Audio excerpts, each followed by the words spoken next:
Just wanted to do a video here on the Wing Chun punch, which I have been doing every day in the Wing Chun challenge, and people have some questions about it. So, why do we punch like this in the air versus how would we punch when we're actually hitting a target? So in the air, in Wing Chun, you are building the foundation of everything, which is two hands working together.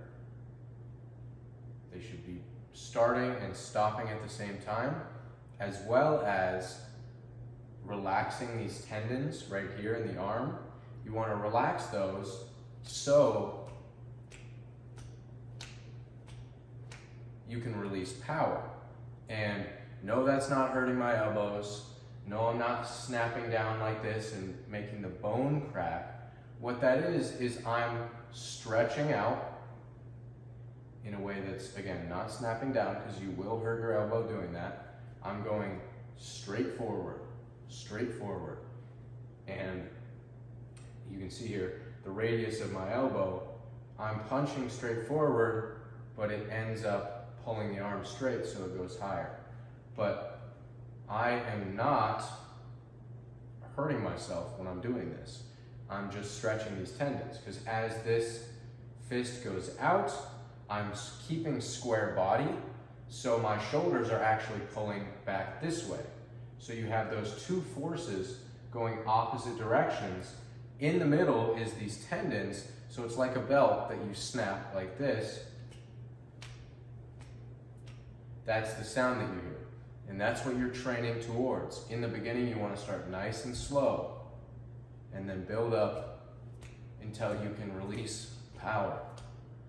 And so how am I going to punch when I'm actually hitting a target? I will put a little clip here of me hitting the bag. So you can see I'm hitting it like this. I am not out here. I would never want to hit something like, solid out here, because I could hurt my arm and I would have no power and it would mess up my balance and all that kind of stuff. If I'm going to push something, I'm not going to be out here trying to push something. I want to be right here where I have my structure. My whole body structure is behind me when I'm doing that. So this is how you punch in the air. When you're actually hitting a target, you want to be about from here to about here. That's going to be your maximum power range.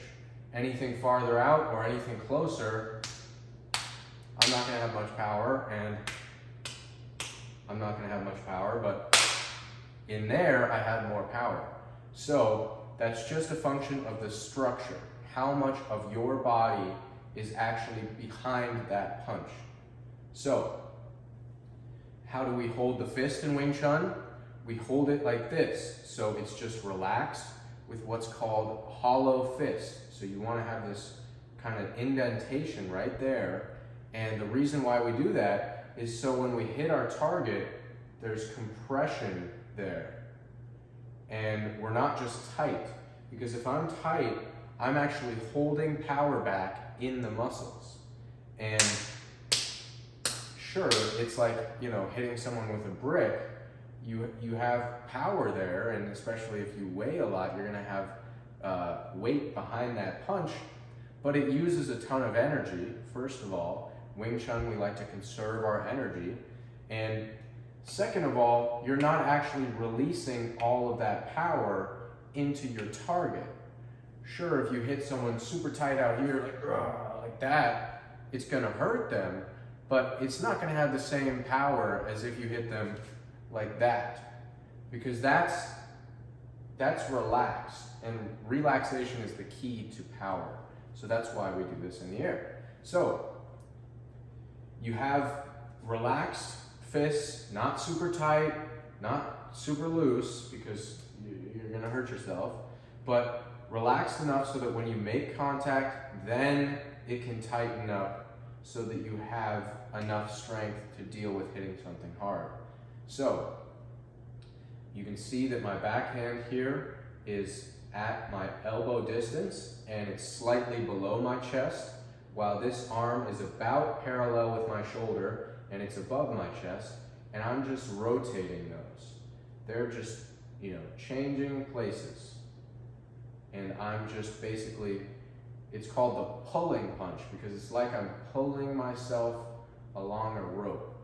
One hand reaches out to grab the rope, the other one comes back. So that's how you want to punch in Wing Chun. And so a foundational part of Wing Chun is yin and yang, which comes from Taoism. Yin and yang is the idea that I have one active and one passive piece in this.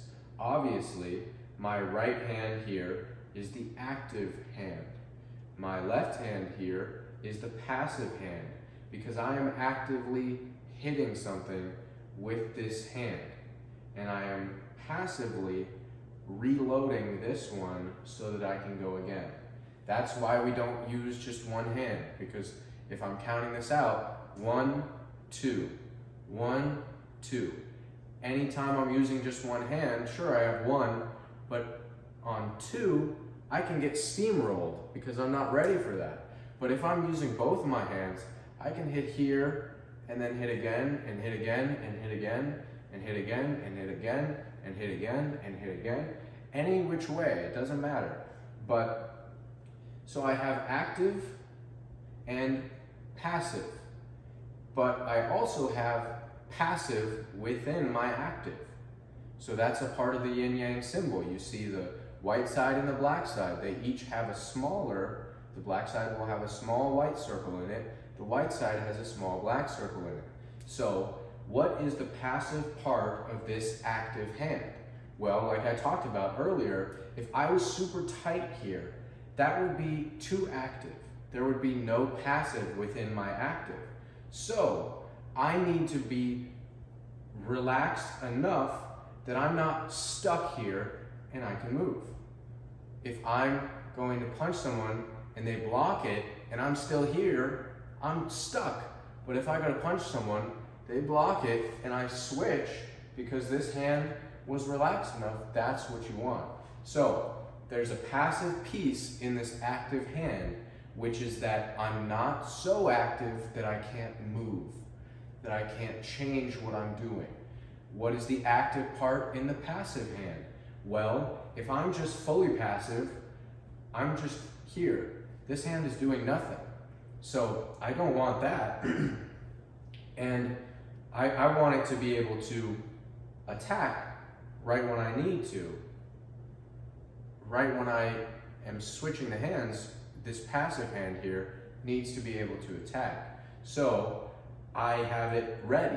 It's not fully relaxed. It's not back here. It's ready to attack again, attack again, attack again. So you have the active hand that has passive within, and you have the passive hand that has active within. So that's a main part of the Wing Chun punch. And if I'm punching straight on my center line at chest level, I'm gonna have a vertical fist. So that's different from boxing and other styles where they have this fist turned over. The main reason for that is that this is just a little bit more of a natural position. If I put pressure, if I'm pushing with my right hand here on my left hand that's outstretched, this is a very natural position. I don't have to use much muscle because my shoulder is down and connected to the rest of my body, and I have my structure behind it. If I turn my fist like this and push on it, I can feel that all that muscle goes right to the top of my shoulder there, and it can't travel down my body and be released. So we don't punch like this. We punch with the vertical fist, and we make contact with these bottom 3 knuckles. So making contact with the bottom 3 knuckles, the whole hand can compress. But if I'm vertical fist and I'm trying to make contact with the top 2 knuckles, like boxers do to avoid boxing fractures, I'm gonna have to crank my wrist. But I wanna just have my hand in a natural position. So I'm landing with these bottom 3 knuckles, and then the whole fist is contacting once the first contact is made by those bottom 3 knuckles. So that's another part of it. So here I have the vertical fist. If I'm punching down, I'm actually going to be hitting with the top 2 knuckles like a boxer, and I'm going to be turning the fist over to a horizontal fist. So why do I do that? Well, here, this is the most natural position. Here, this is actually the most natural position. If I'm trying to hit with my bottom 3 knuckles, I've got to really crank my wrist up. I've got to crank that up, and that's just not a natural position. That's a much more natural position when you're hitting down. Same thing when you're hitting up. You're going to turn that fist over. I can't be trying to hit like this, because then I'm really just going to hit my pinky and my ring finger, and I'm not going to have the other 2 knuckles to support it. So it's not set in stone that every time you're hitting, it should always be vertical and it should always be the bottom 3 knuckles. Everything adjusts to the situation that you're in. You can see how it will adjust to be in the most natural position. So I think that about wraps it up for this video. Thank you for watching, and I will see you in the next one.